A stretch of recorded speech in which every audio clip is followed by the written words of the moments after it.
काय त्यातनं माझ्या जप्पी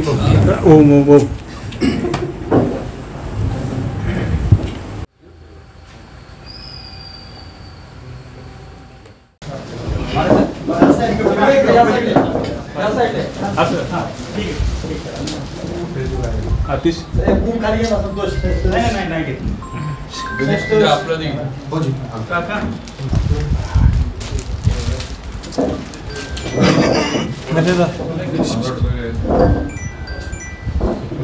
काय त्यातनं माझ्या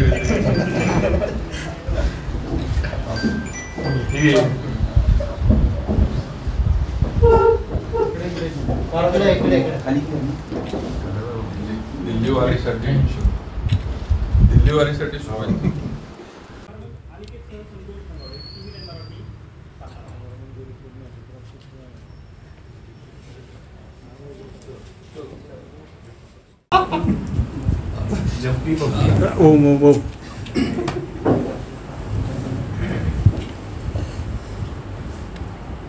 आता तू म्हणजे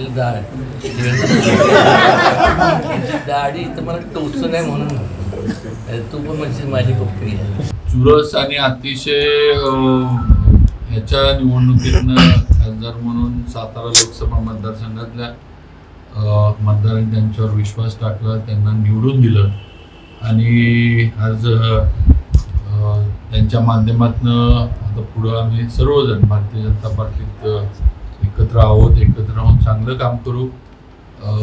महाराजांना मी हे सातारा विधानसभा मतदारसंघाच्या वतीनं, सातारा जावळी दोन्ही तालुक्यांच्या वतीनं त्यांच्या भावी वाटचालीत मनापासून शुभेच्छा देतो आणि त्यांच्याबरोबर या तालुक्याचा, या जिल्ह्याच्या विकासामध्ये आमचे खासदार म्हणून आम्ही सर्वजण भारतीय जनता पार्टीचे आमदार पदाधिकारी जे आहेत ते त्यांच्याबरोबर राहू आणि त्यांच्या कार्यामध्ये आम्ही हातभार आमचा जो काय आम्हाला लावता येईल तो आम्ही सगळेजण लावू.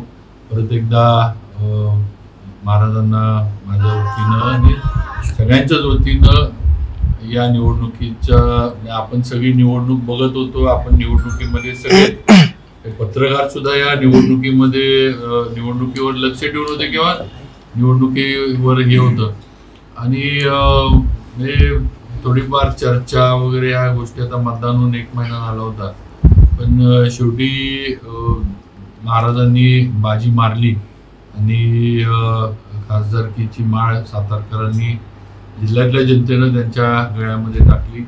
नक्कीच हा पक्षाचा मान आहे की त्यांना उदयनराजे खासदार म्हणून आज इथं काम करतात आणि याचा फायदा नक्कीच पुढं पक्षाला, भारतीय जनता पार्टीला जिल्ह्यामध्ये सुद्धा होईल उदयनराजेंच्या माध्यमातून, अशी मला खात्री आहे. पहिलं म्हणजे या ठिकाणी मला आवर्जून सांगावंसं वाटतं की प्रत्येक या जिल्ह्यातल्या वेगवेगळ्या मतदारसंघातले 6 मतदारसंघातले सगळ्यांनी मनापासून काम केलं आणि त्यामुळं ते शक्य होऊ शकलं. त्यात जर आपण पाहिलं काय कोणाला कमी किंवा हे लेखत नाही, पण आकडेवारी आपण जर पाहिली तर निश्चितपणे एवढंच सांगेन की सगळ्यांचा सिंहाचा वाटा होता आणि खास करून शिवेंद्रराजे यांनी हे जर नसते तर ही निवडणूक अवघड असते. मगाशी त्यांनी आता याचा उल्लेख केला की भविष्यकाळात, मागं सुद्धा सांगितलं, भविष्यकाळात सुद्धा ज्या संपूर्ण सर्व आमदार, मग पाटणमधनं शंभूराज देसाई असतील, अतुल बाबा असतील, दक्षिणमधनं बाकी मग मनोज घोरपडे, धैर्यशील कदम, रामकृष्ण वेताळ उत्तरमधनं, महेश शिंदे, मकरंद आबा या सगळ्यांना विचारात घेऊनच मदन दादा सुद्धा आणि या सगळ्यांना घेऊनच भविष्यकाळात संपूर्ण वाटचाल होईल. या एकंदरीत मी कालसुद्धा बरंच म्हणजे मला एक प्रश्न पडतो की एवढं मोठ्या प्रमाणावरती आज संपूर्ण मोदींच्या मार्गदर्शनाखाली म्हणा किंवा राज्यात देवेंद्रजींच्या जे त्यांचे सगळे सहकार्य आहेत, म्हणजे एवढ्या योजना राबवल्या गेल्या. मग वेगवेगळे इन्फ्रास्ट्रक्चर असेल, मग तुमचं म्हणजे घराघरात हर घर जल जे नळ विद्याची हे अगोदर कधी घडलं नव्हतं. कधी कधी प्रश्न पडतो की नेमकं लोक जेव्हा एवढे कामं केल्यानंतर आज जो कौल लोकांनी जो दिला तो म्हणजे प्रश्न पडतो, म्हणजे मलाच नाही सगळ्यांनाच, की बाबा असं काय घडलं की आज एवढ्या मोठ्या प्रमाणावरती लोकांनी विरोधात मतदान केलं किंवा ठिकठिकाणी चांगले ज्या लोकांनी संपूर्ण कामगिरी बजावल्यानंतर आज त्या सर्व त्या मतदारसंघात इन जनरल संपूर्ण देशभरात आज जो कौल दिला तो नेमकं कशामुळं दिला. म्हणजे असं मला प्रश्न पडतो पत्रकार या नात्याने किंवा नागरिक या नात्याने, प्रत्येकाला तोच प्रश्न पडला. पण एवढंच सांगेन की या संपूर्ण या भविष्यकाळात या जिल्ह्याकरता आणि जे म्हणून करावं लागेल, म्हणजे विकास कामं आणायला लागेल, त्यात कुठे मी कमी पडणार नाही. आणि खरोखर म्हणजे आज